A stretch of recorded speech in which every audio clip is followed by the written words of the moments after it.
Hey everyone, this is Jorn from Piano String Theory, and in this video I wanted to show you how to use diminished chords to reharmonize Misty, the great piano ballad by Errol Garner. I'm going to show you two types of diminished chords. The first one is what I call a root diminished. So that's a diminished chord that's built on the root of the chord.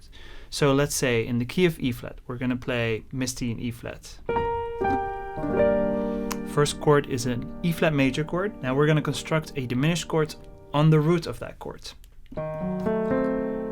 Right, so now I'm going to voice it a little differently to spread the voices out. Like this. This works really nicely, and this you can resolve back to the original chord. Now the second type of diminished chord is a diminished chord that starts on the leading tone.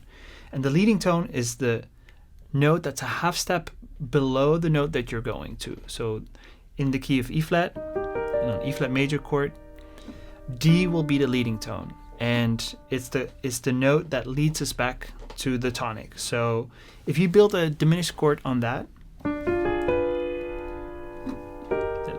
leads us back nicely to the tonic, it kind of functions like a dominant chord. So because if you put the dominant of E flat in the bass, you'll just get a dominant 7th chord with a flat 9. Let's try it. And what you see I did here, I kept the original root in there. Now I call this an embedded diminished chord, so it's embedded within the bass and the melody. I really like that sound, and I think this works well. And you can also resolve this back.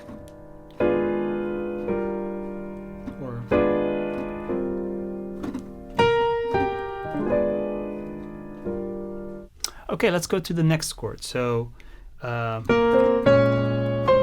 B flat minor. So the leading tone diminished would be starting a half step below the B flat. That would be an A. That works well, actually.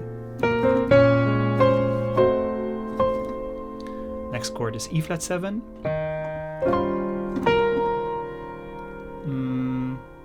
Now E flat diminished, so root diminished would not really work here. It's very, very dissonant because you get this clash between.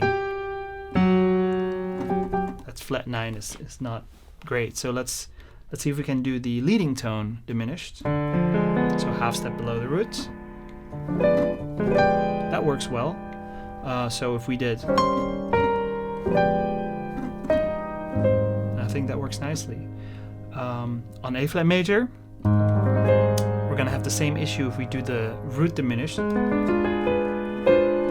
It's very dissonant. I mean, you can make it work if you resolve it quickly. I think I prefer the leading tone here.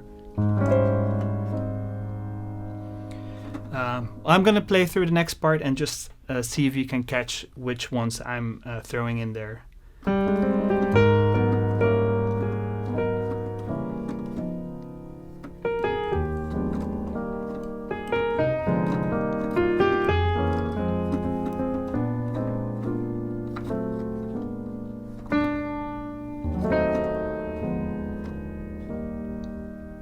So in this ending, I was actually using both of them. So I started with the root diminished, leading tone diminished, and resolve.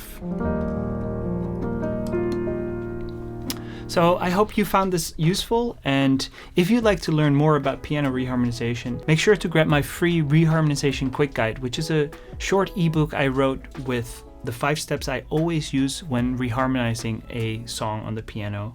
So check that out. It's part of my larger 10 steps to reharm course and ebook, which should be out by the time you watch this video. Thank you so much for watching, and I'll see you next time.